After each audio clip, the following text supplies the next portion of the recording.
pledge allegiance to the flag of the United States of America and to the republic for which it stands, one nation, under God, indivisible, with liberty and justice for all.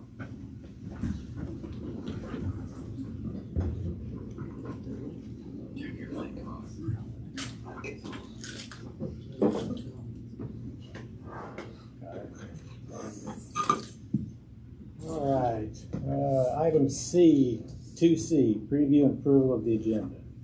I'd like to request item 3H be moved to normal discussion off the consent agenda. Request to move 3H, correct? That's what you want? Correct. Which is the HMS gym deck replacement item. Correct. Hold on while Susan gets adjusted.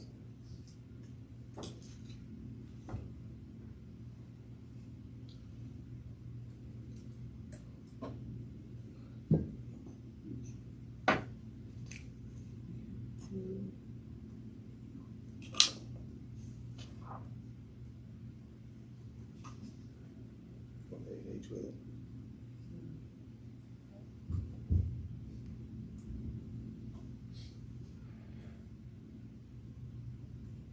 Okay, if you'll refresh, it's moved to 8H.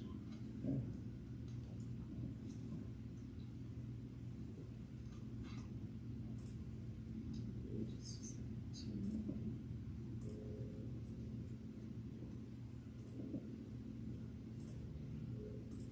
So it'll be to approve the agenda as amended.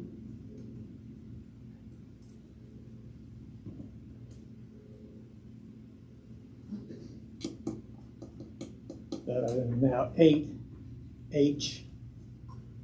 Chair would entertain a motion to amend. Move to approve the agenda as amended. Second. Motion is second. All in favor, say aye. Aye. All opposed? Agenda amended.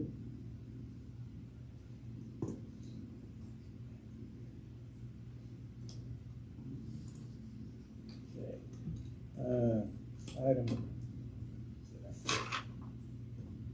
3 will be to approve the consent agenda as amended as well.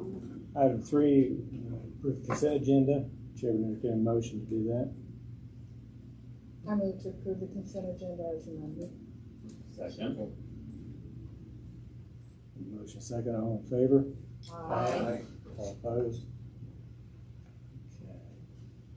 Okay. No audience delegations tonight. No, sir. MSBA delegate report. All right, well, lots of legislation was, it was passed, but not everything's been signed, okay? So there's been a lot of that kind of stuff. I can send you guys an email, there's a lot of things, so I'm just gonna highlight a few of the things that I felt were important. One thing that I would commend with our school is that they were excited that they raised the teacher base salary. We were 50th on the as a state, and they've raised it to like 38,000 as the minimum, and we already are above that. So what they had done is they had made grants. They had approved a grant to help school districts that are not able to do that. And they would help with like 70% of that, but then the school district would have to fork in the 30%. We can't get that grant, obviously, because, well, we're above that. So I just thought that was something that they highlighted for this month that they were very excited about. So I thought that was good on our school's part, that we're doing our part to keep our teachers with the salaries, and thought that was important. The other thing is that they, for the first time since 1991, they have approved the transportation funding, and it's like $328 million, so the state approved that. That's huge on that aspect. The makeup days, they've also approved that allow districts to make up the inclement weather days proportionally for half-day programs like preschool, so they can still do that to help with their days in school. And there is, let's see, hold on, there's something else. There's two other things. The literacy school innovation waiver is one of the bills that they passed, that if the reading proficiency in a district in their CSIP is 15%. You know, it's down so low that they can use other forms of method instruction besides systematic phonics, which will help some of those students that struggle with using that form of education. The biggest thing that I took from that, seeing as reading is something that we're all very passionate about here in our district, and I know that we are trying to improve that. Some of the things that they had brought attention to is that they can no longer retain students because of their reading deficiencies, but as a district, they are obligated to discuss the retention with the parents. Like, they have to talk to the parents about where their kid is at. They can't just let it slide. Like, you have to set up a time to talk with the parents. And then the parents or the guardians of kindergarten through third grade students with that reading deficiency, they must be notified in writing and given the description on how they're going to get this child where they need to be. It's going to be written out, be very specific, and give instructions to provide strategies at home. And MSBA is saying the biggest thing that we have to do to get these students where they need to be is communication with our parents. That is the most key item that we have to do with their reading, so that parents are aware, like, hey, your kid is a grade below. You know, they can't just let it slide anymore. Even though we can't hold them back, they have to contact the parents, and it has to be something in writing that they know they've seen it and it's been signed. So I thought that was something that we could take on as a district even as well. Like, if we have a student that's so below, maybe we can implement some of these things in our classrooms to help our students to improve. And then school violence is something, of course, that they've talked about. After I've read through some of the things, I would suggest maybe we as a board set up a time to maybe walk through. I mean, I know that our staff does that, and I know our superintendent does that, but maybe just as being a board and 7 of us, that we can maybe see something that maybe didn't get seen, or I don't know, we just all have that different perspective, that's why we're a board, right? So we can help our kids. So they talked about checking all of our areas and our surroundings. Obviously we already have in place with the law enforcement. One thing that I would say that we need to stress is that we have a right to deny admittance to our buildings. It is our right to deny it, and we do not have to hesitate to call law enforcement at all. And I think that is vital for our students. Sometimes, as mama bear, sometimes you gotta go with that gut instinct, and so we have a right to deny that. And I was really happy to read that from MSBA. Any anonymous reporting systems, they had stated that research shows that those who wish to do harm to others often tell someone about their plans, and there's definitely identifiable cause or for concern prior to the attack. And so we as a district need to remind our parents to be communicating with our students as well at home as much as possible. Like, if you ever hear anything on social media, or you read something, or Snapchat, like, you gotta talk about that, and we can't be afraid to say something, because obviously our students livelihood and safety is important. Make sure we're communicating. That's huge, that they have recommended communicating, being prepared to communicate with your parents and your community what's going on. And also understand that parents may want to learn more about our plan and even review the plan, but you do not have to disclose that. I thought that was pretty important that we highlight that. And then using our school behavioral risk assessment. If we can utilize that, they say that will help us prevent targets and prevent, just you kind of know which student might, just by using our behavioral system, you might be able to target where that school violence is coming if we can use it properly and utilize our behavioral system. So, and they did say that the training is available for all of our district and school staff. And on that, I'm going to end that there is a delegate assembly in Kansas City, so not far from us. I do want to go to that. I think I have to go to that, but I want to. It's November 3rd through 6th, and it's in Kansas City. And on that, in that same time frame, they will also, on November 3rd, they will have a Safe Schools meeting as well to kind of train our schools and our superintendent, administrators, and board how school safety really should, what's the best way to utilize that. So I thought that's something maybe we as a board could look into going to. It's right here in Kansas City, it's not even that far. So That's when the annual meeting is. Yeah. So yeah, November, most it's of the us- same time. Most Yeah. of us try to go to that. So that would be, and if we could all go, that'd be great, So anyway, that's my report on the. Thank you very much, appreciate that. Yeah. Quick question on the transportation bill, they can't take that back now, can they? No, but they did emphasize that it's only 1 year. That if, Yeah, that it if is only funding one. goes down, that it's low hanging fruit. We'll They take, can we'll take away. 1 year, we'll take a year Well, at with a the time. fuel prices being increased dramatically, it's going to. We need the money, so that was good. When Jenny was talking about that, we have had parents, persons that have come on property that we've said Yes. you're no longer, if you come back and you're trespassing or whatever. And we've had that happen, and I know we've had some of the reporting that's gone through. Yes. Yeah, we do have an anonymous. We have an anonymous reporting system, and yeah, all those things. Yeah. So we have had some of that, it's worked. When we practice the active shooter, do we also practice access to, denial of access to, anything like that with the frontline Not receptionists, teachers? Not really. That's an administrative responsibility. Okay. So Okay. yeah, we don't. Okay.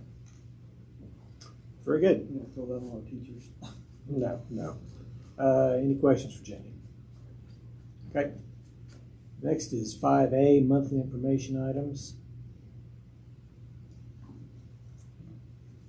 Read these, any questions for Paul? Yeah. Seeing none, we'll move on to item 5B, donation acknowledgement. So per board policy, we'd like to report to the Board of Education the receipt of a $250 donation from Seth Cordes to go toward the wrestling program. We're extremely grateful for that generous donation. Item 5C, construction management.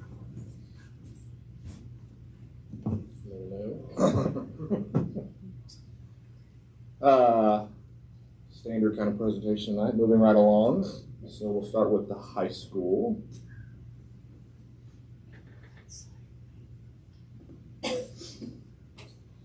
Exterior canopy is up, it is shielded, it also has air barrier on it, so the next step would be the metal panel.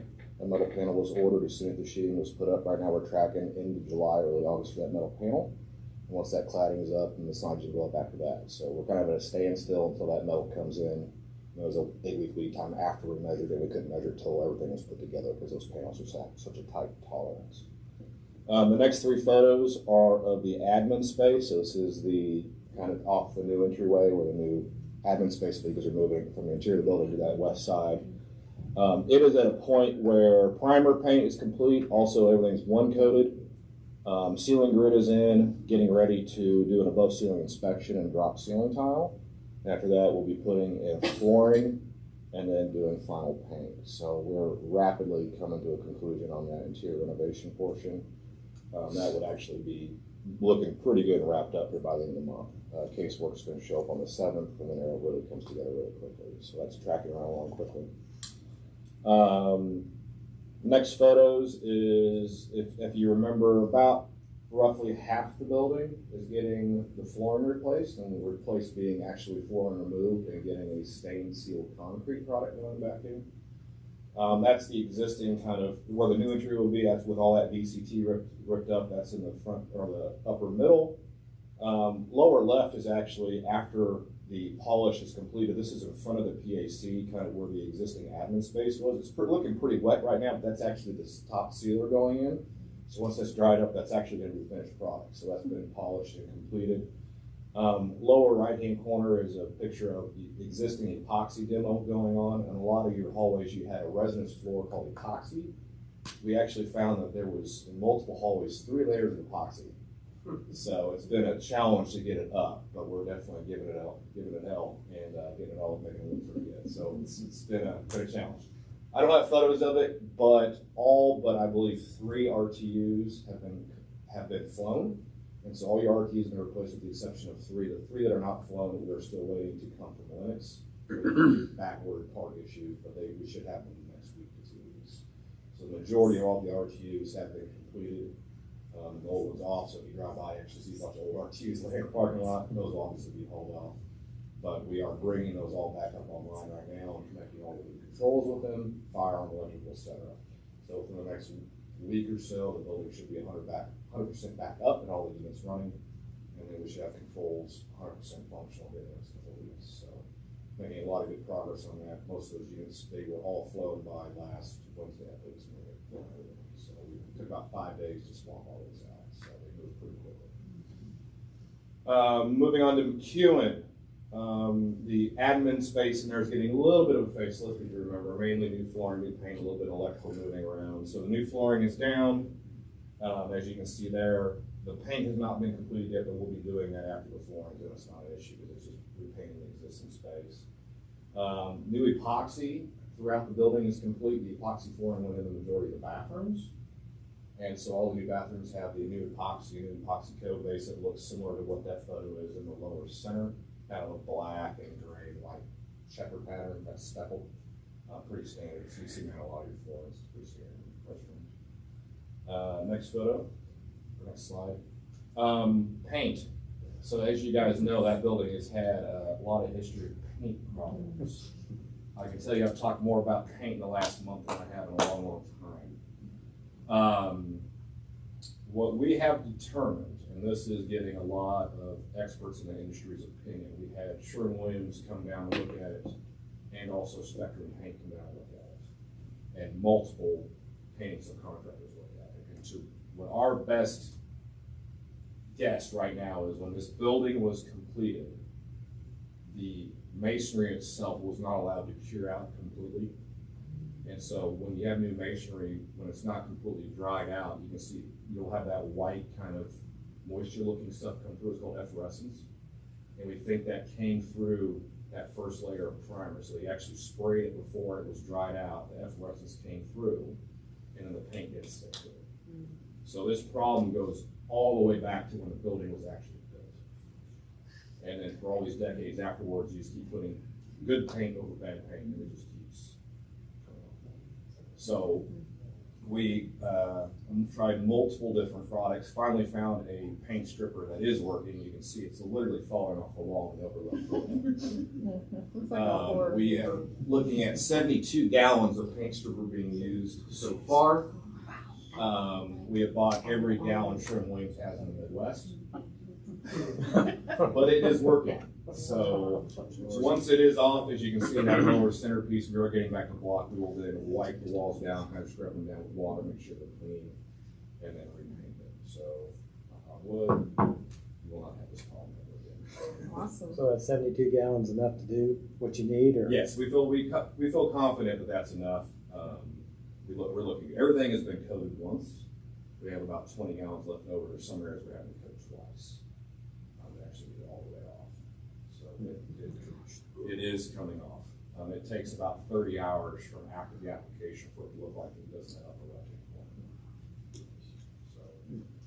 So it's been a bit of a head scratcher. But we're making progress. The paint stripper effort will be done by this Friday. We also have the polished stain seal concrete guys in there working as well. So they're at the high school and McEwen working in parallel. So we need to get this paint stripper done so they can continue grinding and polishing in the areas that where we're actually working. So about a third of the building had this problem. The other 2/3 actually were fine.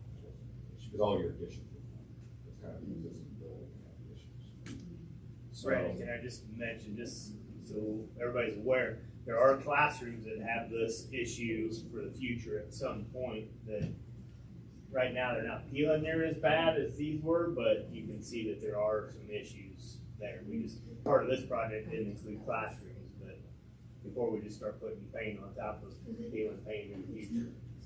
so you can say. We'll figure out what product that is for the Yeah, we future. need to post it. Get that, save one of those cans.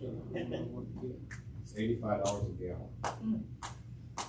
Not cheap, but it does work. It does work.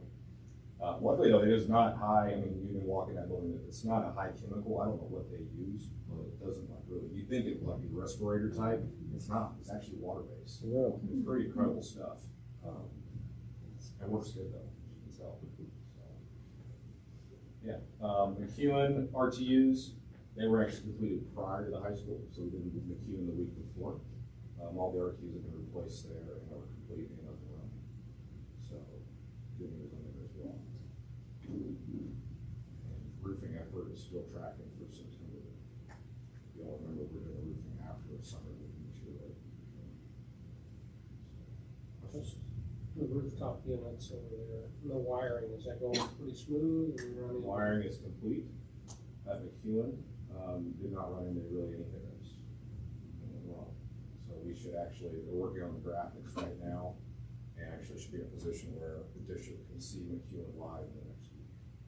They're in control of it and running completely. The high school, they're doing the wiring as we speak. High school's a little more challenging. McEwen kind of went off that pitch, actually.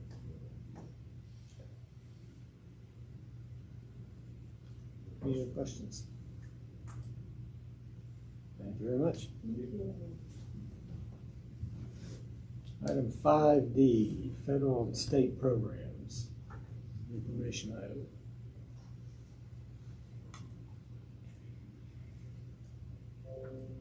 It's just from Annie. It's a yearly memo that explains the allocation resources from IDEA Part B, compares where we were previous and where we are for next year.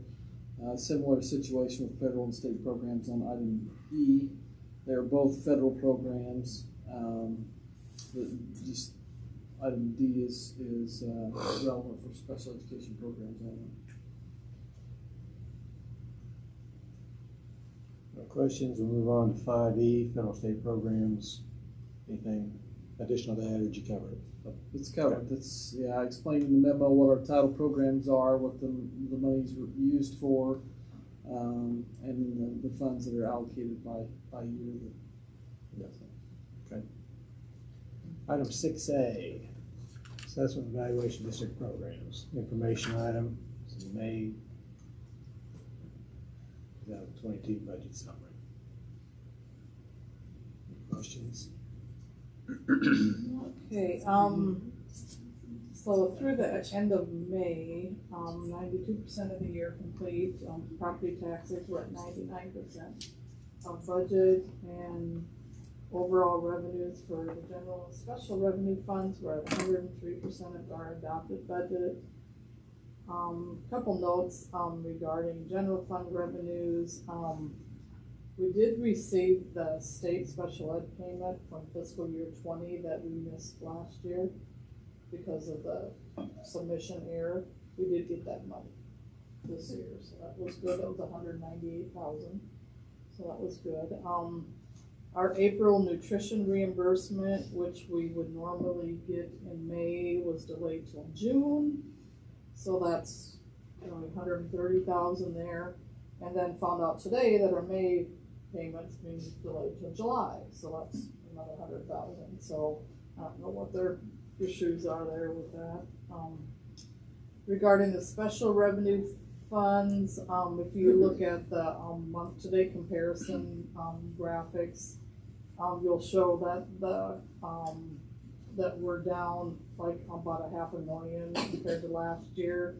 And if you recall, last year in fiscal year 21, we did have a catch-up payment for Prop C of $200,000. They were kind of holding all those payments till the end of the school year, so that was $200,000 last year that we don't have this year.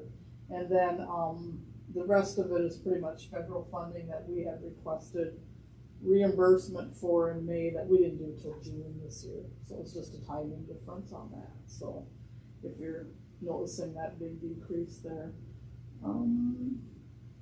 On to expenditures, overall for the general and special revenue funds, we're at 83% of our adopted budget, so that's before our budget amendment that we're doing this evening.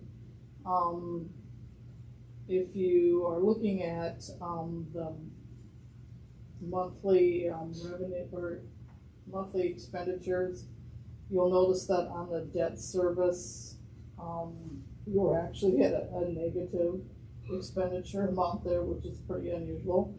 The reason for that is that we had made a duplicate payment for our bond rating. We had paid for it, and they also charged it for us in our bond amounts. And so I requested that refund. That refund came through. So that comes back out of the expenditure. So that's why you're looking at a negative there. In case you're kind of wondering what the goofiness on that was. Capital projects,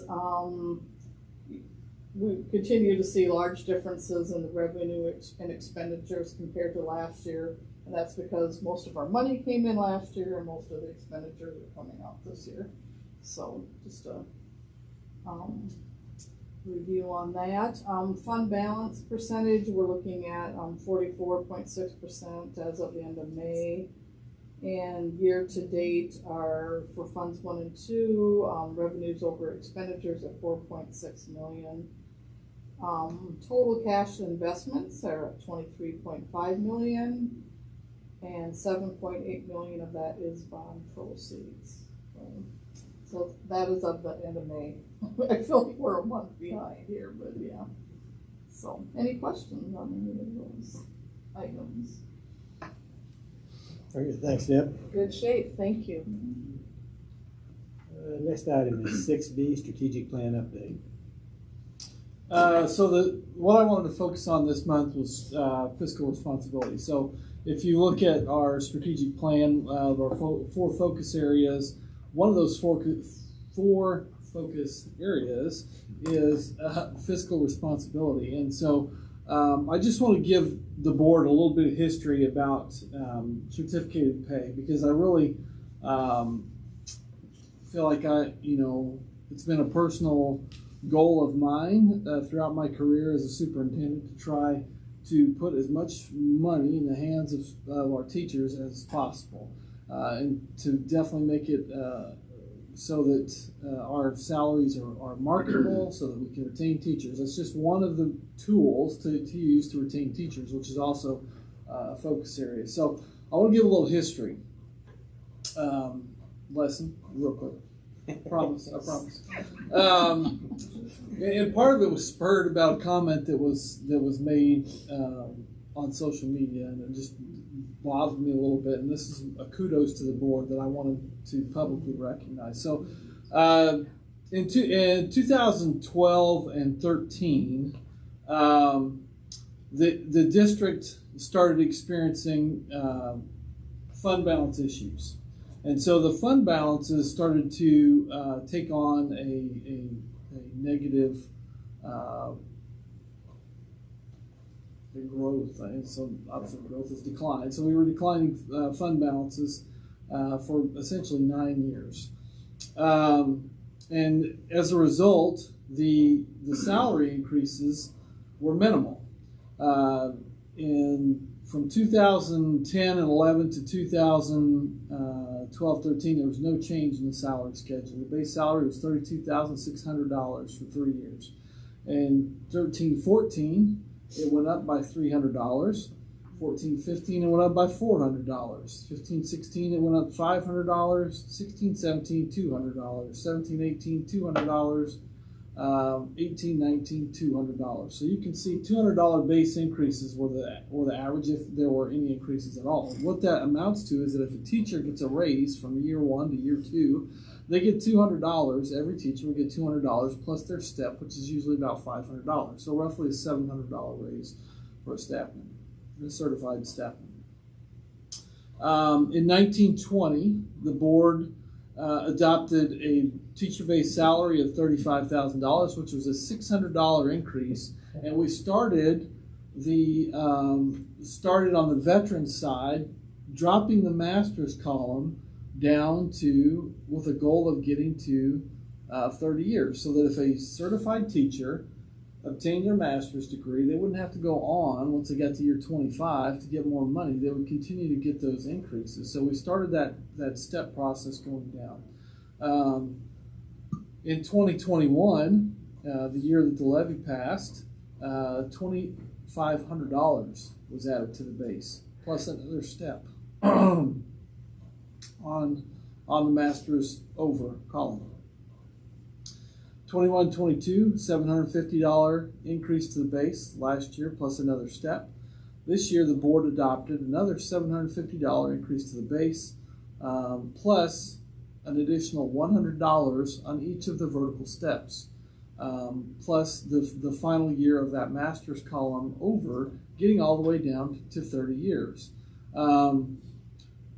The last 4 years, the board has been very generous, while also managing to turn that tide of fund balances. And I told you a long time ago that this was this is like turning a battleship when you're dealing with this big of a budget. It's not like turning a canoe. It's taken us a long time. But the last 2 years, we've been able to add to the fund balances, which is a good thing, while giving those raises to our certificated staff members and making other salaries competitive.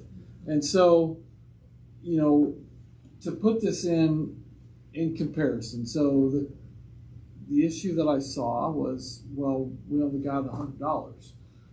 No, that is not true. The person that made that comment would have received a $5,500 raise this year.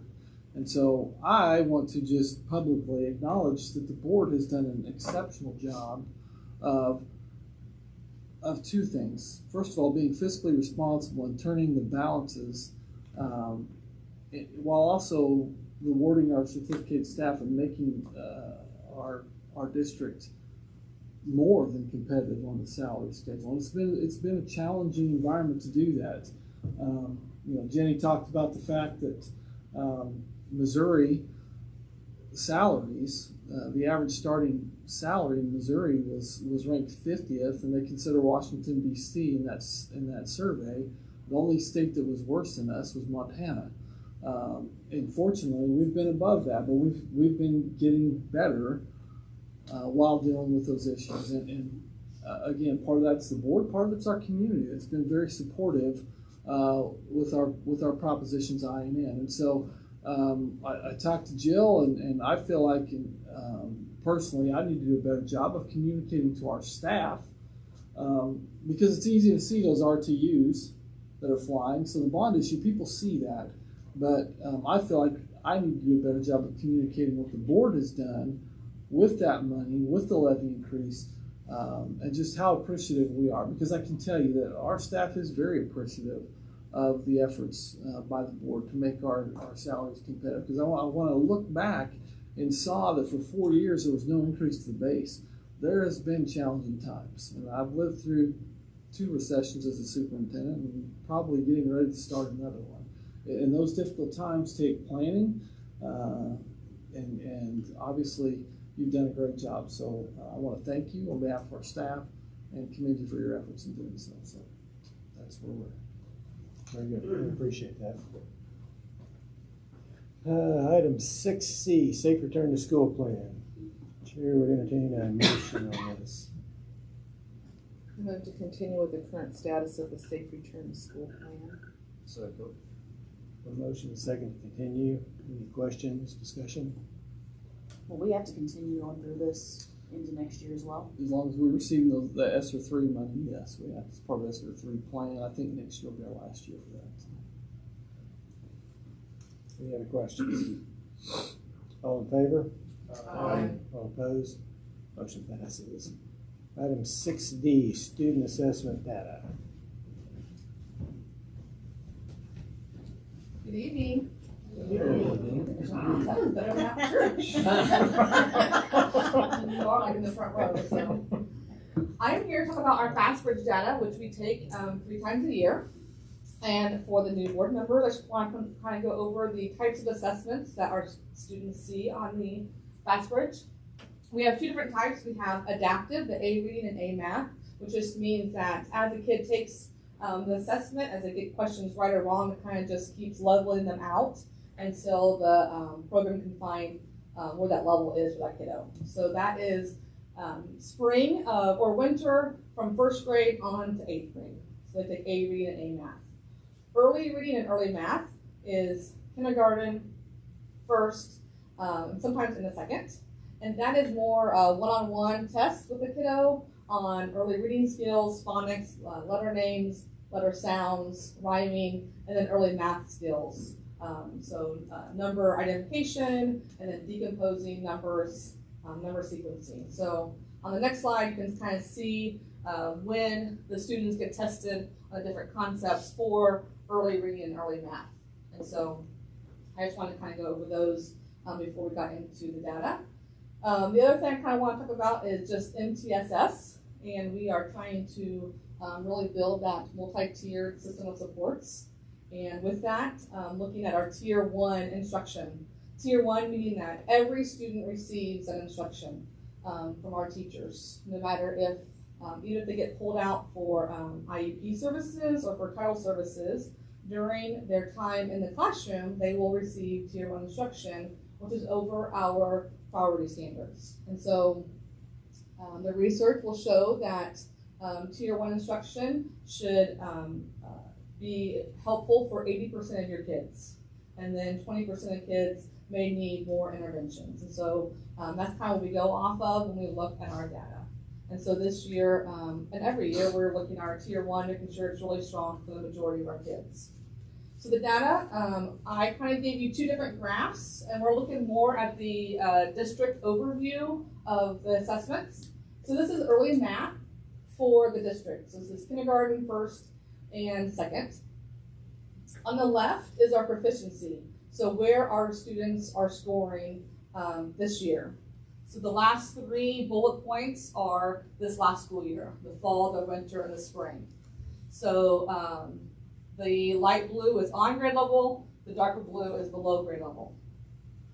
And then on the right, in order to get students who are not on grade level to be on grade level, we need them to grow.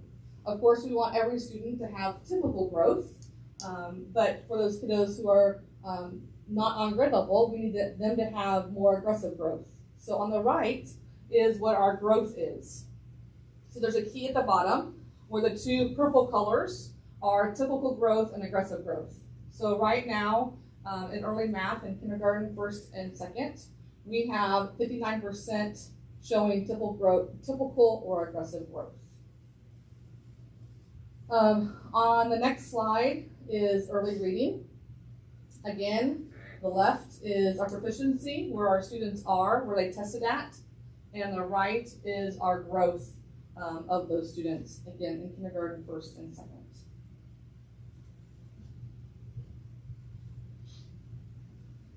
The next one is District A Math. Again, this is starting in first grade, winter of first grade through 8th grade. And the left is a proficiency, and then the right is the growth. We're pretty baseline there on our proficiency. So we're not really going up or down. And then the last one is our A reading, which is, again, first grade through 8th grade.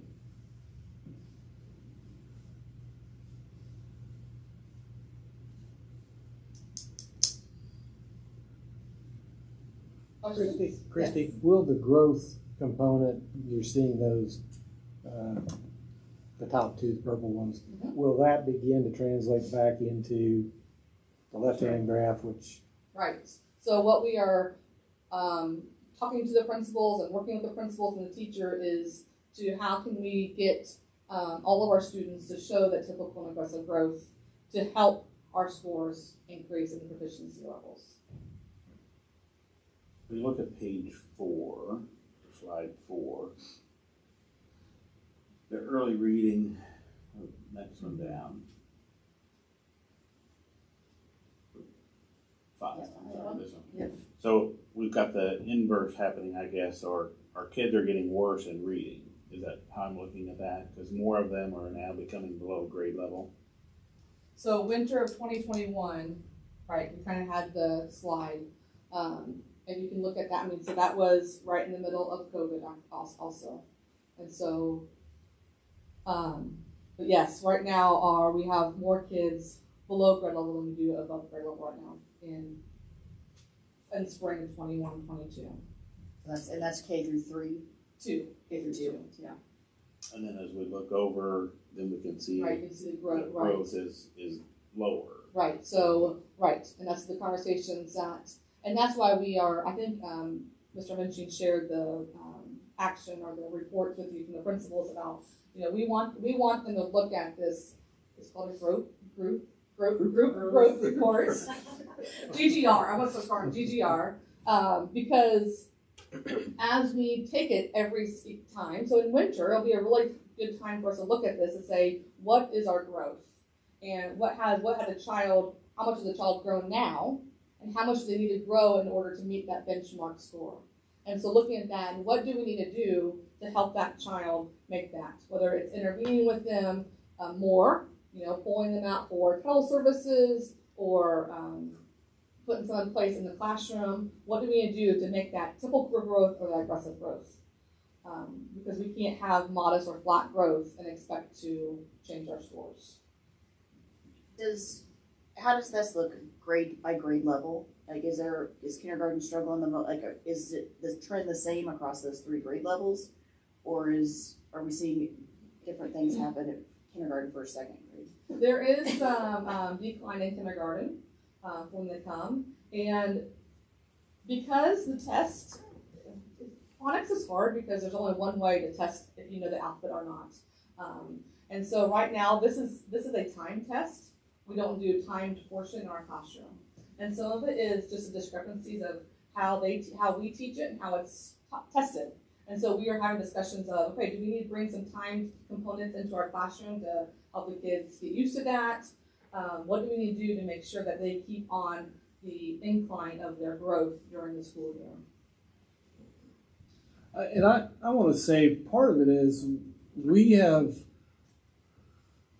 de-emphasized response to data probably due to the MAP testing. I think there's been a trend where we've kind of given up on the MAP tests in education because it's a 1-year test that we don't get the results back until October, if we get them at all, and they change the test so many times the data is irrelevant.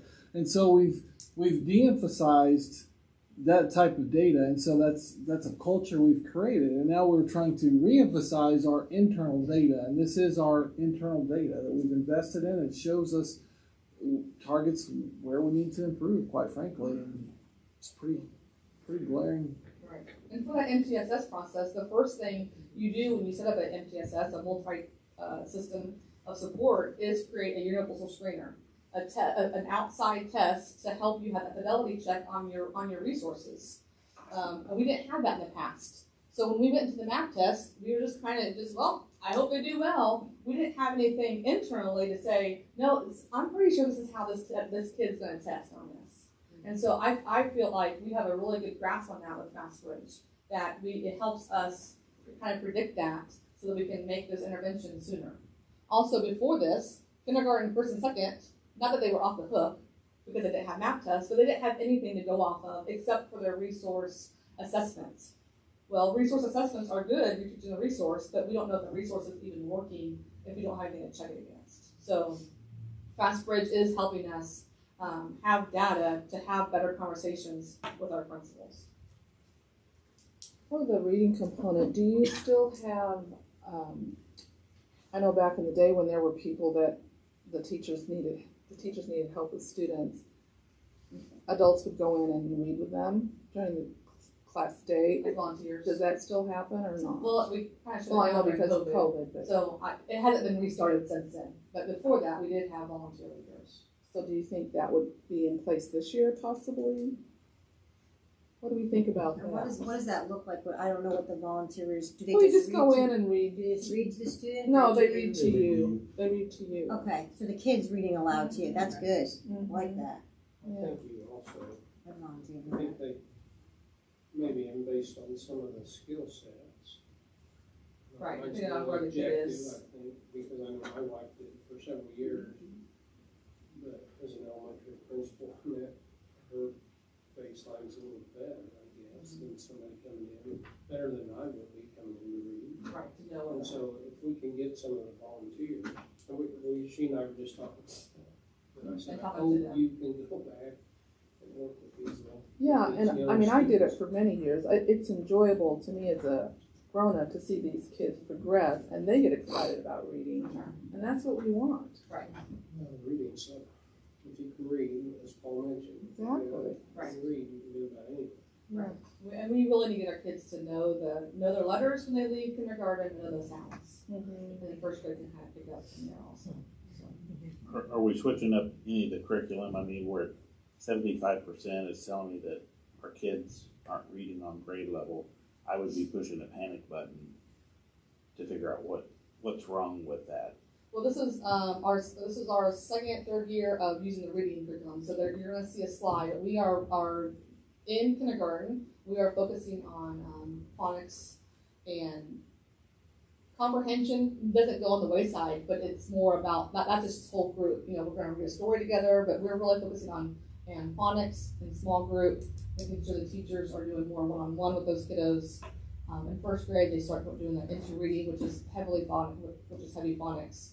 And so we're just, doing a small group and we have been training our teachers to talk about phonics with our kids, different ways we can bring in phonics activities with the students. Repetition. I see it going this way, which is the wrong way. So obviously if that curriculum that we have, that we're on our third year now and we keep going the wrong way, we should address that. Yes. Well, the research will show you that it takes longer than 3 years to implement a curriculum with fidelity. And so Our challenge is not the curriculum resource. Our challenge is the instruction strategies being utilized. So that's what Christy's talking about, the instruction strategies. So when you look at the principal's goals for the buildings this year, I want you to focus on those strategies and talk about an earlier small group process. And that's what Christy's talking about, is identifying those specific needs and locating children in those small groups. That's really a lot of what Becky was talking about with her plan. So, Well, I agree that phonics is the best way for reading. You know me on that. So we just got to find a way, I guess, that I think reading aloud is obviously, one of the most beneficial things for all of our kids. And not all of our kids in our district has a parent to sit and read with them at night and listen after you've been at work from 9 to 5, So I'm with Nancy. If we can bring that back in, I would be happy to volunteer to come in and listen to kids read, I think that if we can get more of that in our community, we've got a lot of retired teachers, and I think that's something we should push for that might help it's not the curriculum, it's just sometimes we need a little more help. yeah, there's a lot of pieces that goes. I do think having people on there to read to a lot. So, we see a lot of negative consequences of not having people on our buildings. Other questions? Great, thank you. Thanks, Chrissy. Item 6E, rescinding old board policies. Chair will entertain a motion on this. I'll make the motion to rescind district policies as listed and presented. I thought we weren't going to do that anymore. You had to read them all aloud. I will. Second. Have a motion, a second. Any questions, discussion? No. This is working to continue to clean up our policies and make sure we've got everything in place. All in favor, say aye. Aye. All opposed? Those are rescinded. Item 6F, adding back to the policies. Chair to entertain a motion. Make the next motion to adopt effective 6/28/2022 district policies listed as presented on the agenda. Second. Motion and second. Any question on the new policies? I had one on the, I'm trying to find which one it was real quick. It was on the invasive search. Is there a word that could be used that's not invasive? Because I don't think of a dentist appointment as. Well, that's dental check as that's the being- language in the it's actually a federal act. So it's the PPRA, which stands for, hold on just a second. I looked it up earlier. It is the Protection of Pupil Rights Amendment. Is a federal law that provides certain rights for parents of students regarding, among other things, student participation in surveys, the inspection of instructional materials, certain physical exams, and the collection and disclosure of personal information. So it's something that's been emphasized, probably as a result of vaccinations, and so that's where that piece comes in, and so that's actually taken from federal law. So I asked Dwayne, our attorney, that information this morning. I called him on his way to work, and then he responded. He said, physical examinations under the PPRA and the EGS policy. The term invasive physical examination under the PPRA is defined as any medical examination that involves the exposure of private body parts or any act during such examination that includes incision, insertion, or injection into the body, but does not include a hearing, vision, or scoliosis screening. So he does mention, he says the most common is dental, and so we don't have anything scheduled, which is why in the policy or in the student handbook it says there's nothing scheduled right now. We typically do dental screening. There's been less dental screening with COVID, but it is our intent to bring that back. But when we schedule that, we will send a note to parents. That is why you have to send the notes to say that is. It just seems like it'd be nice to spell that out instead of putting, I don't know, I just. I don't know how many people. But those dental screenings done through the dental clinic. It sounded like it's asking for trouble more than anything, truthfully. It does. It sounds terrible. I agree, because when I saw it, I thought we don't do anything like that. But Dwayne said no. It's typically dental screenings, and I would say that they can sometimes be invasive. Depends on your perception of dental examinations, but yeah, that's the most common. So, Other comments, observations? We should have put on a list for next year. Have Dwayne take a look at that. All right. Seeing no other questions, all in favor? Aye. All opposed? Policy revisions are approved. Item 6G, 2022-2023 handbooks. Chair would entertain a motion on this. I move to approve the 2022-2023 student handbook and board manual as presented. Second. Motion is second. Questions? I had a question about the dress code part, with the holes in the pants and all that stuff. As a mom of two high school girls, it's very hard to find those pants, so it's just like, I'm not saying that it's not appropriate, but at the same time, it's difficult. So I kind of wonder a little bit about that.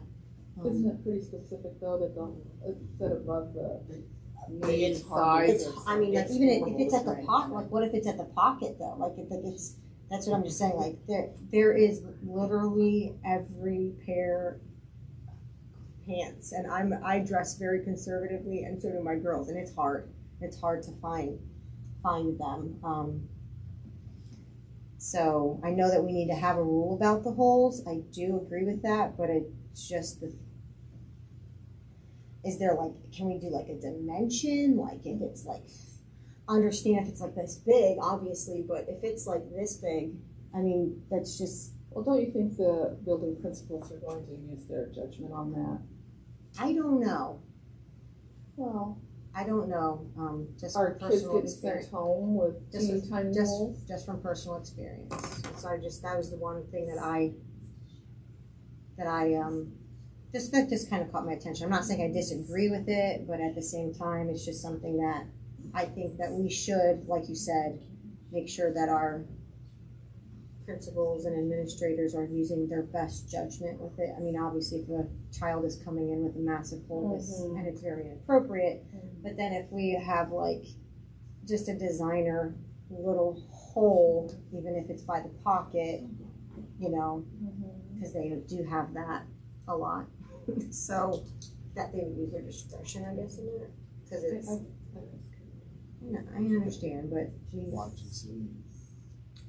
it's just. Yeah, the only thing I'm gonna say this is, I quite frankly don't know how many kids have been asked to change clothes. I just think this goes to what Dwayne was talking about the other day with strategic view, that I mean, unless parents come and talk to me specifically about, this has never been an issue at all that has come to my office. So I would just say that Trust that we have the right administrators I in think place. they're doing a good job. That's fine. It's never, That's Watch fine. it. I'm just. If it becomes an issue though, we need to, right. you know, if, Saying as a parent that it is hard to find pants for girls without them. you don't wanna ask my grandkids, cause I have comments that you pay money for those type of things, so. Mhm. Yeah. Mm-hmm. Other questions, observations? Hearing none, all in favor? All opposed? The handbooks are approved. Item 7, personnel, focus facilitator at HHS. Chair would entertain a motion on this. I move to approve the addition of a focus facilitator at Harrisonville High School. Second Motion second. Any questions, comments, observations?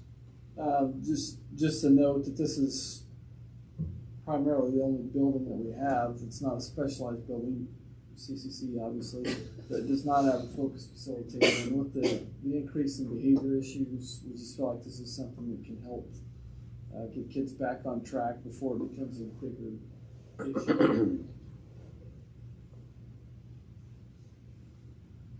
Seeing no other comments, all in favor? Aye. All opposed? Motion passes.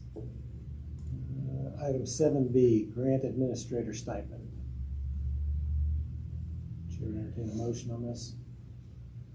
To approve the addition of the ARP homeless grant administrative stipend in the amount of $2,500 payable over the 2 years the grant is in place, 2022-23 and 2023-24. Second. Motion and second. Questions? Isn't it $2,500 each year? Not split each of the 2 years. $2,500 each year, $5,000 total in the grant. It's a 2-year grant. Tweak that. Take a look and see. Payable over It the should be, 2 it should years. be $5,000 payable over 2 years. Yeah, that's true. It should be 5,000 payable over 2 years, not 2,500. Payable over Or the 2 is it years the paid grant each is year? in place. It's confusing. For 24. It's the wrong one here. That's the correct. The letter, the stipend letter shows it correctly. Okay, in the amount of $2,500 instead of payable each year over the 2 years.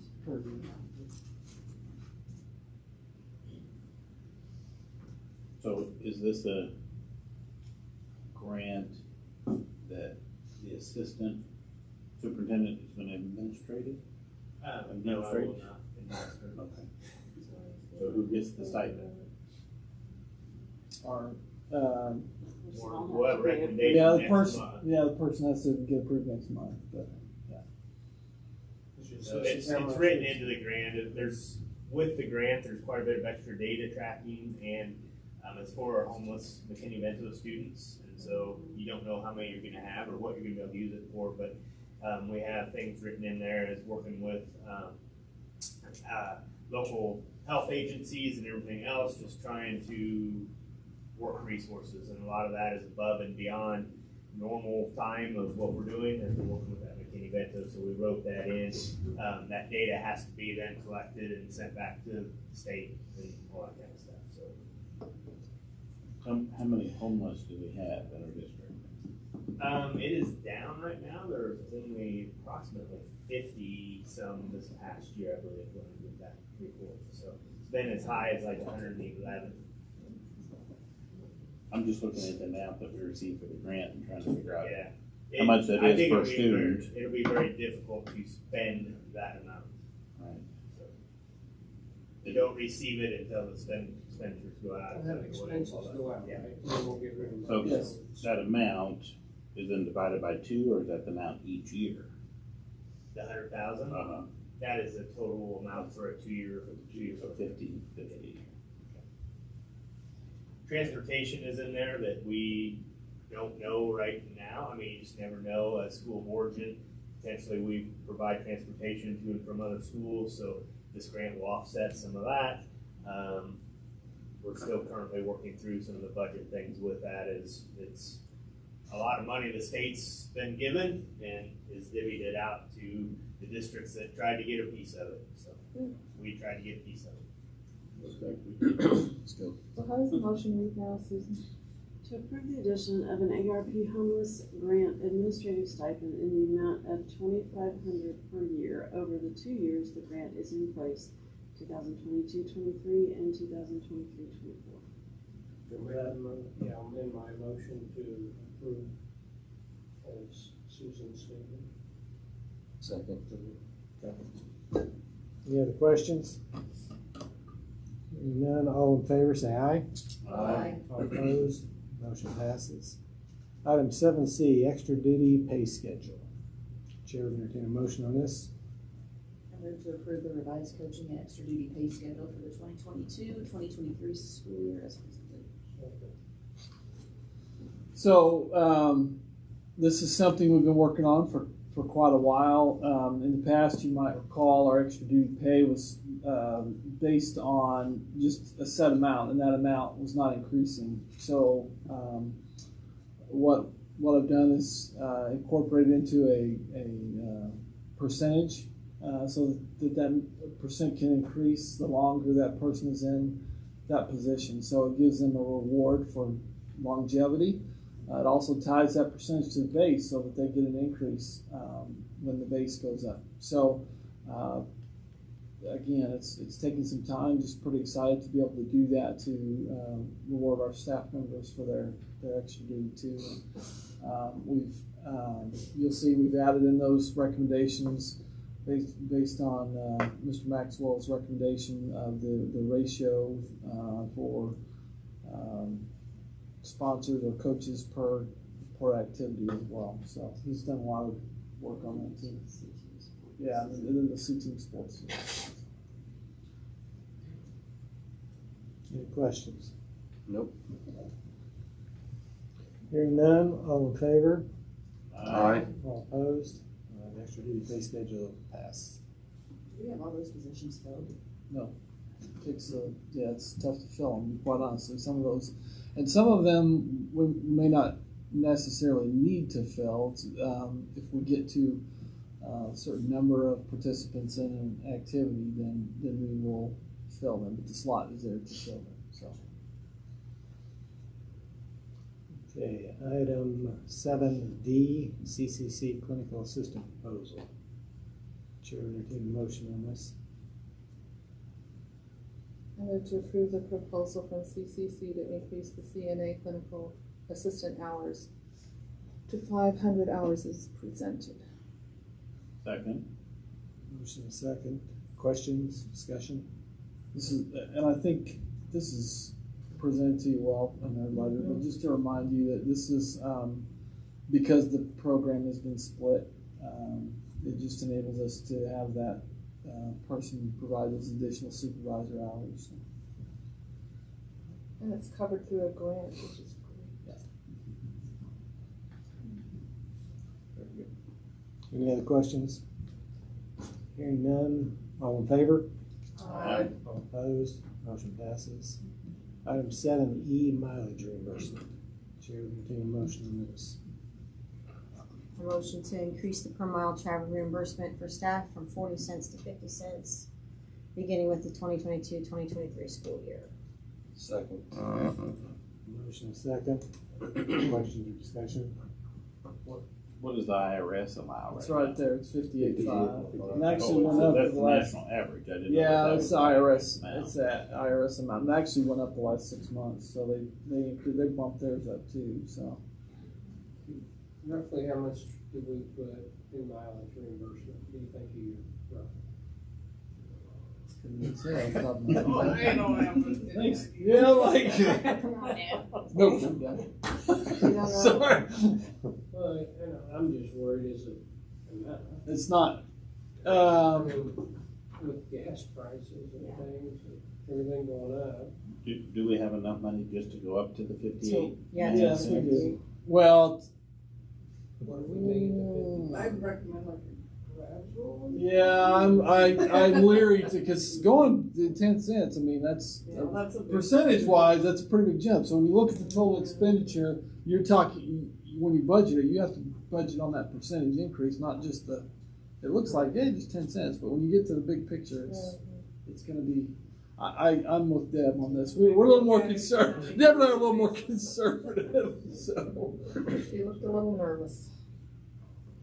All right, so if we approve, and then if we get into the year, this is something that can come back to us. at any point, Absolutely, and we absolutely, can- yes. So if we need to get, or if you happen to come across it last year, we spent 25,000.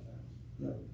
And this year, we're projecting we're gonna be 45,000, you can bring it back to us. Correct.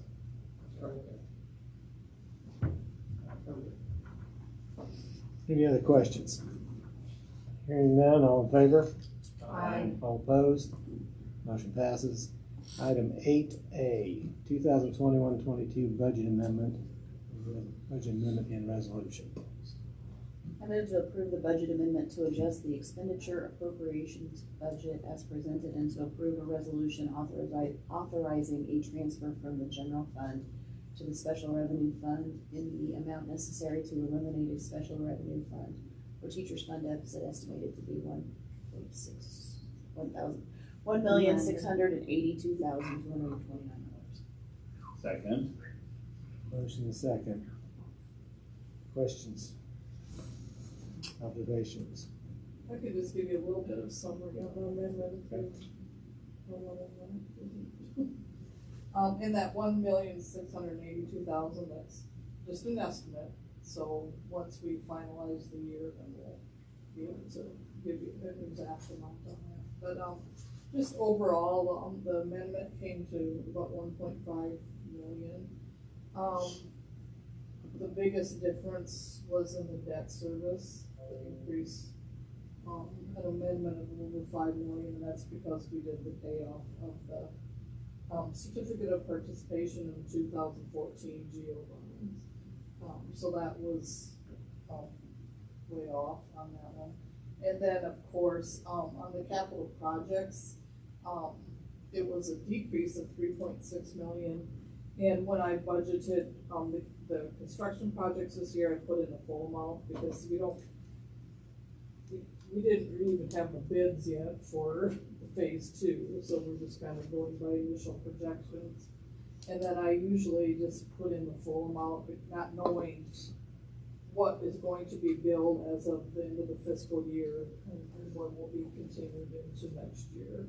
So I just budgeted high on that, so that came down. And then the general fund and special revenue funds pretty much offset each other as far as the amendment on that. So a lot of line item detail there that is utterly boring, but overall that gives you a kind of an overall view of that. And a little more, just to expand on that, the revenue side is difficult also because when you have the bond money, so we didn't know exactly what the premiums on the bond were going to be, so that's kind of a mess. So, I mean, budget total, when we were guesstimating in June, what it's gonna be, those things are difficult to estimate. Then you've got the ESSER money coming in. And so when are you gonna draw that ESSER money? Well, do you budget it this year, you budget it next year? Well, there's $1 million of ESSER money that we're spending on air conditioners, but we haven't seen the bill for it yet. So it's just, a lot of it's time, like Deb said, it's timeline of one-time expenditures, so. You mentioned that we were spending the ESSER money on the HVAC. So does that free up money out of the bond? Because the bonds were for. We've spent that. Picking the shoes out of the barn. Yeah, so it's, right.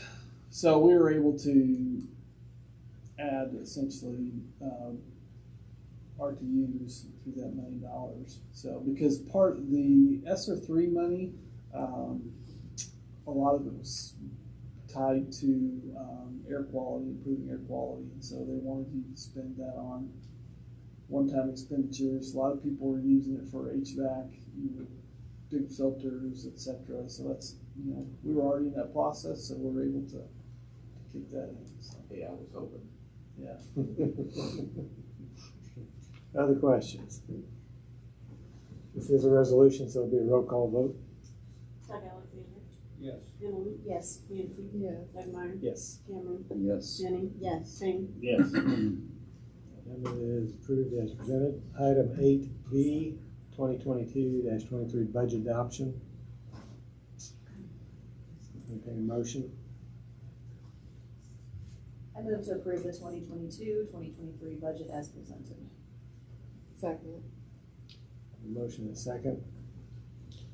So Deb and I had a lot of fun with this. We always do. It is something I do enjoy it. So it just makes your eyes go crazy when your brain go crazy when you're staring at spreadsheets until 7 at night. So, but some things that we're excited about. First of all, I just want to reiterate on this certificate salary side. We're excited about that and what we can do for our teachers and how that's improved over the years. The balance, we project a balance increase.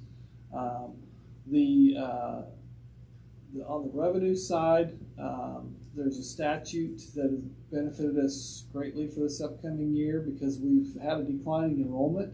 We're able to go back during the pandemic and utilize ADA from the year prior to the pandemic, and so that benefits us and increases our average daily attendance numbers, which will help greatly. So,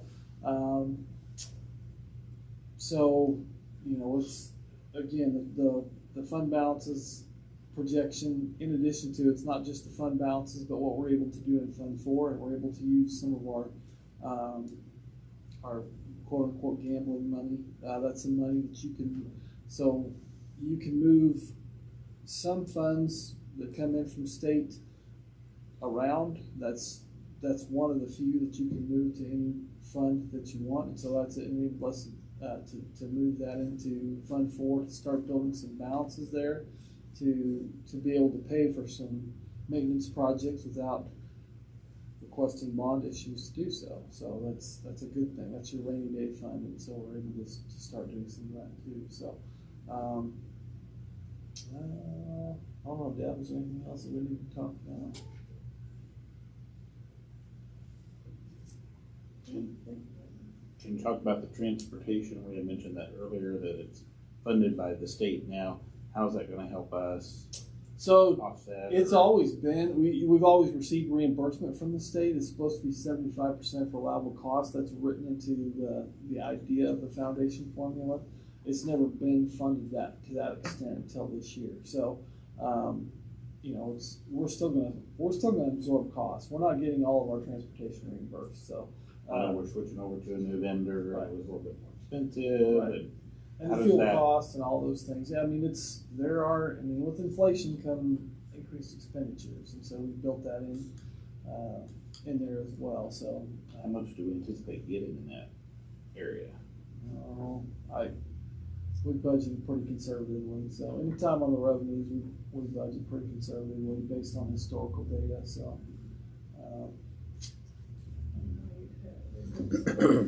yeah.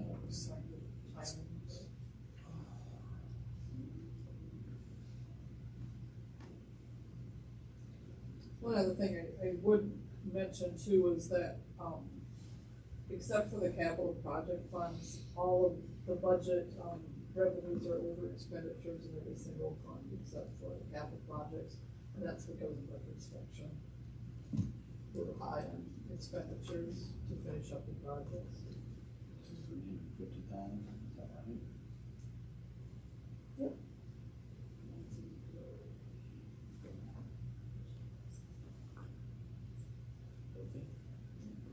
The fuel and revenues. It's, Revenues. revenues. Yeah, again, we, I'm thinking it was closer to 200,000 this Yeah, year. yeah. It's up like 150,000. Yeah. That's some reason. it is low, Bing, that's a good point. They celebrate the fact that they're funding it at a higher rate, but that's a lot lower than you know what our contract rate is. So you know, we still eat the cost of transportation, so, And you might take it back next year. yeah. Other questions on the budget adoption? Seeing none, this is just a straight voice vote. All in favor? Aye. All opposed? 2022-23 budget adoption is passed. Item 8C, bids for fuel for 2022-2023. Entertain a motion. I move to accept the bid for fuel products as specified to NFA Oil Company for the 2022-23 school year based on pricing provided. Second, A motion and second. Just one bidder. just one bidder. That has been that way for several years. It looks like. Quite some time. Yeah. But it is flexible, which is a good thing. I've seen them when they fix the price in July, and that would really hurt us. So there's possibility the fuel prices go down, so. Because this says 472 and I think it's down. 13 Then I cents. say based on what they are. Been dropping a penny for the last 2 weeks a day, so. So they'll drop it. Price goes down, our price goes down. Correct. Other comments, questions? Hearing none, all in favor, say aye. Aye. All opposed? Bids for fuel accepted. Item 8D, Booster Club contract. Chair will entertain a motion on this. Move to approve the 2022-23 Booster Club contract as presented. Second. Motion and second. Questions, comments? Same 2 buses. So new buses, Booster Club's done a great job, and we're happy to have the new to us buses. They're very nice. Hearing no comments, all in favor? Aye. All opposed? Booster Club contract's approved. Item 8E, playground equipment for elementary schools. Chair will entertain a motion. Motion to approve the proposal from AFCO in the amount of $30,830 for playground equipment for the elementary school. Second. Have a motion second. Questions, observations? That's the amount for the actual equipment, but the foundation would like to recognize the foundation for their participation in this process. They're going to sponsor a significant portion of that. That's the total cost. That's for your basketball goals and your other equipment that's on the hard play surfaces. Does this include the installation? Yes. Yes. Okay. I wasn't sure. I was thinking that we were done with all the playground equipment. Not the hard surface stuff. Not the That's hard the basketball. Basketball goals and tetherball. At ECC, they have none because it was demoed in the parking lot. McEwen's has been pretty rough, and HES is pretty rough, and so to upgrade them to match how great the other climbing facilities and all that kind of stuff. Now's a good time to get some new equipment in there. You mentioned the foundation, they're gonna give a significant portion to the 30,000.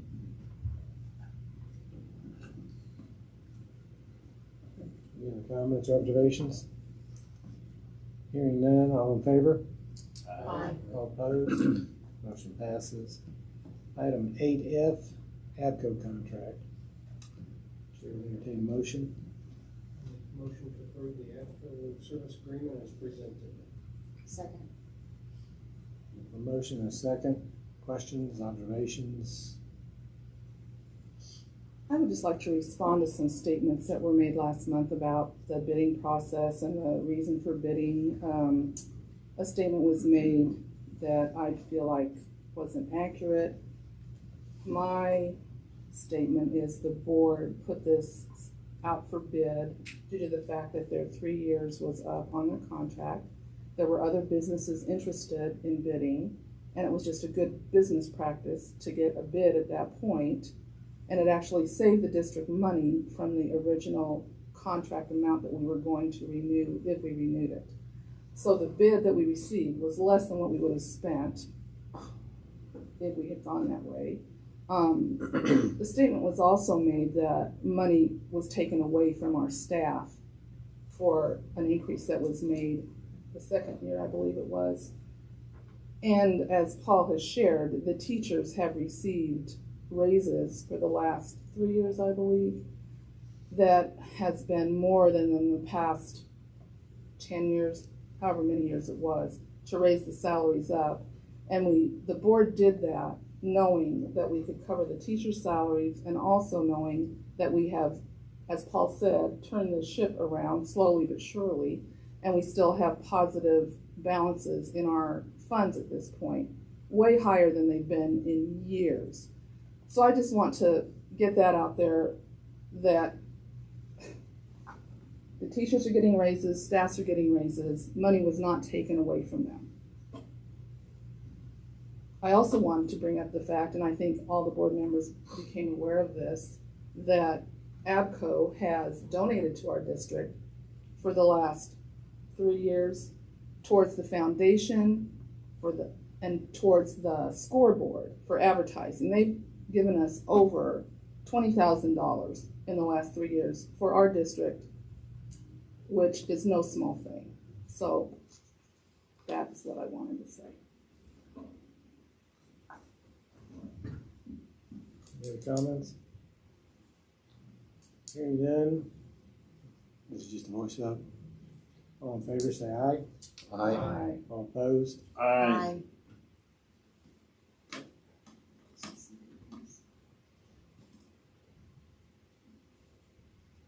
We had 2, correct? Yes. Yep. Thank you. Okay, item 8G, the Echo Ride contract. Chair will entertain a motion. Motion to approve the contract for student transportation services from Echo Ride as presented. A second. Have a motion and a second. Questions, comments, observations?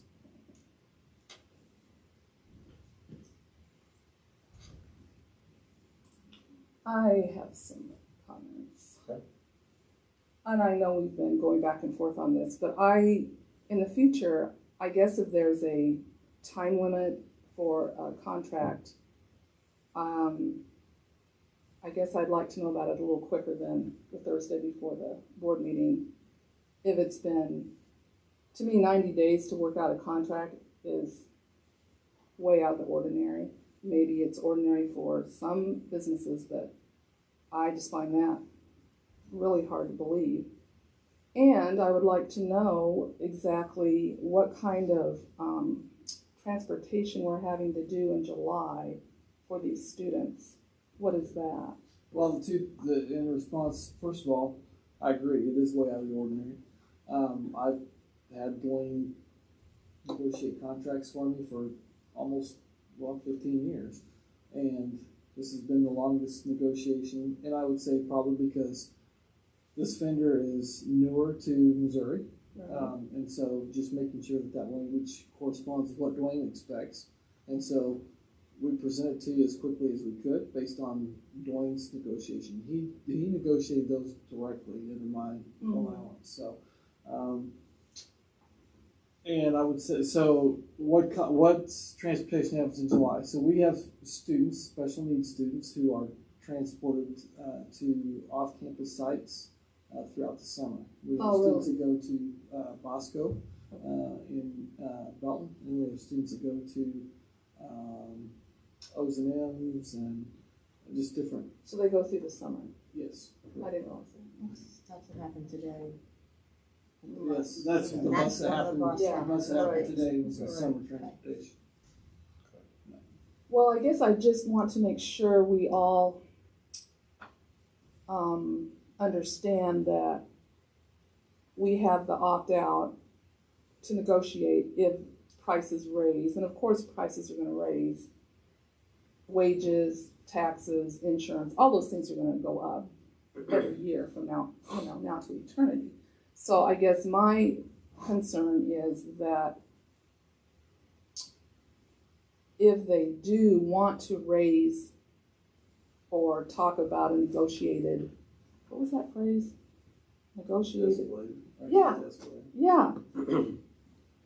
Is that determined at the time of the negotiation, what that escalation amount or percentage would be? So the escalation that we put in there's already an escalator in place for over the 5 years. So each year there's a price. Right. What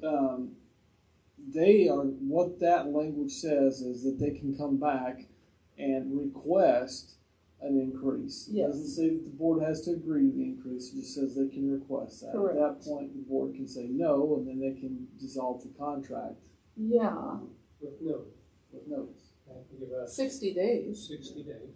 which that can turn into a nightmare. And I would agree with that. When you enter an agreement, there has to be some issuance of faith. And I would say that this particular vendor has demonstrated faith in the sense that they have invested millions of dollars in inventory and their own salaries with their employees that they've hired prior to this start on Fridays without a contract in place. So they don't have a contract right now; they just have an agreement. Right.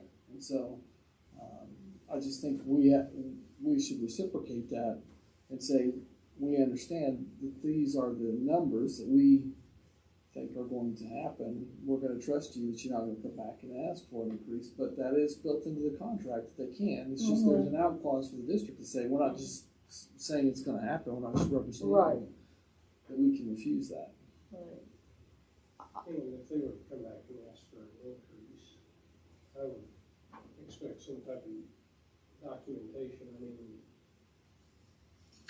in my work, one of my contracts was 3.1 million every year. And if there was an increase, I had to be shown exactly what, if it was over and above.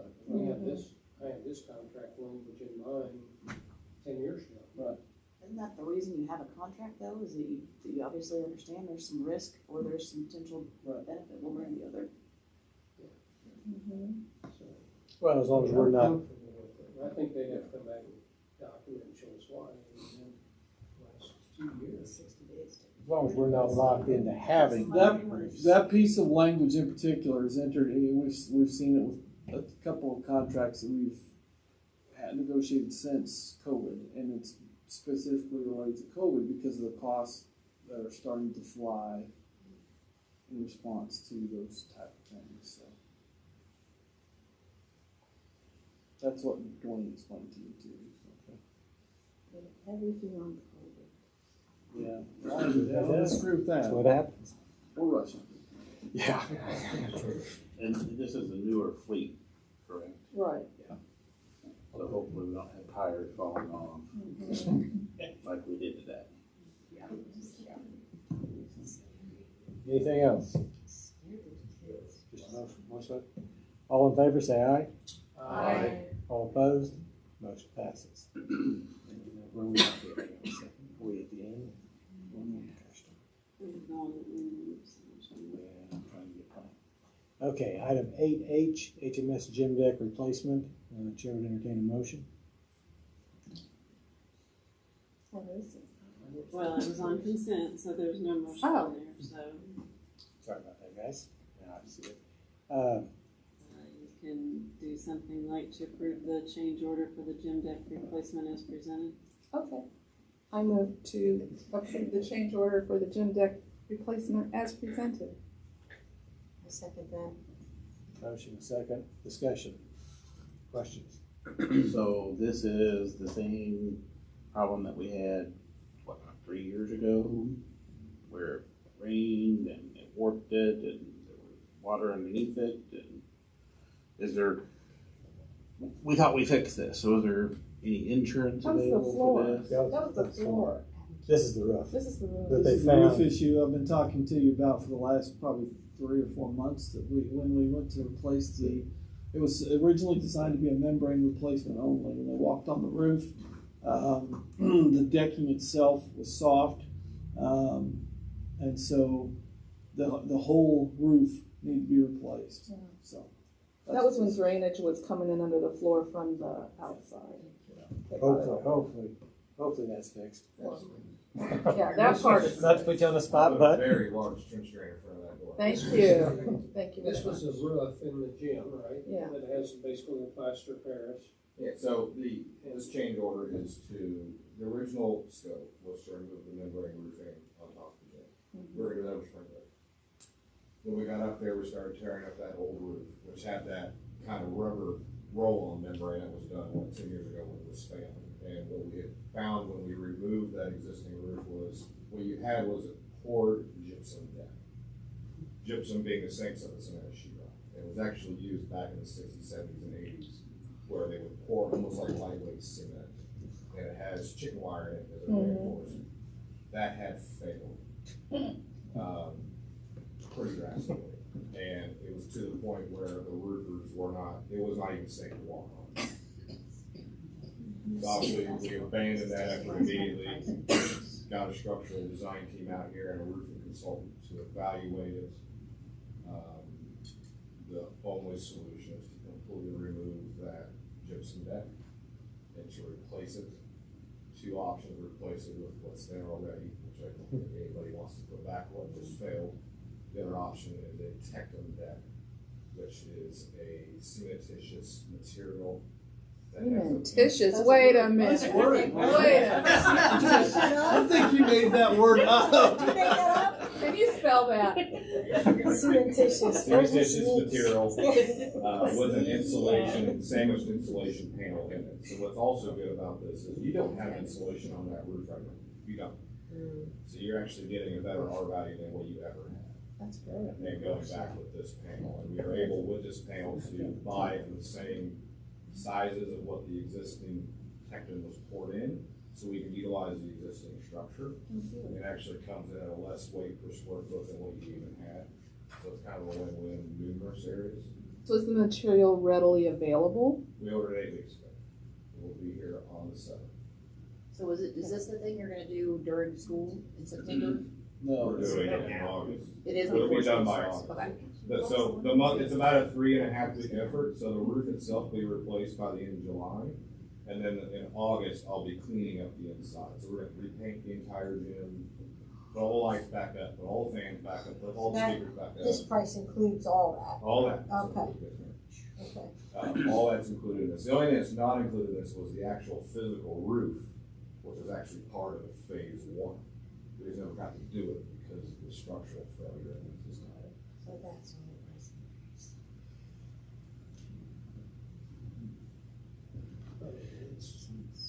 That's a It's significant. That's a I mean, huge it's- project. You're going all the way down to structure, so you're gonna be, it's nothing but sky above you when we're doing this. And how long will that be open like that? And we're only removing what we can put back in one day. Okay. So it's about 1,200 square foot a day is what we can do. Wow.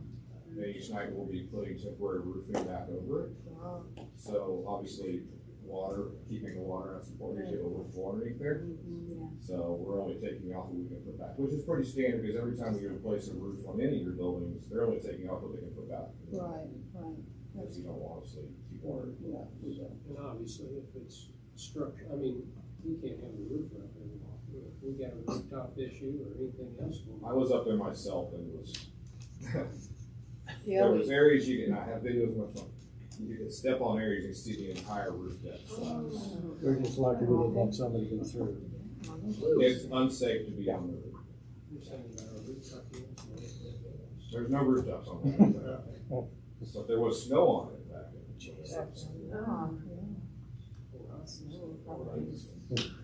This should take care of our road for the next 30 You'll have a years. full 20-year warranty. Oh, Oh, yeah, roof. And this extra money we had saved, it's coming out of the bond. It's kind of a bond. So we had the money to be able to do it, Correct. as opposed to So having this to is where find some other. The or estimate cut is something. on that spreadsheet, that non-spreadsheet. Mhm. We've already got that in. Okay. So basically, Bing, when you get to $1 million for ESSER 3, you can put that toward the RTUs and shift it over to pay for the. That's what I thought. All right. Any other questions, observations? All in favor, say aye. Aye. All opposed? Motion passes. Item 9A, is that where we're at? Chair entertains the motion. I move to adjourn the regular meeting. Second. Motion is second. All in favor, say aye. Aye. All opposed?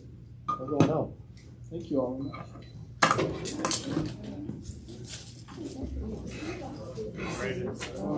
Yeah.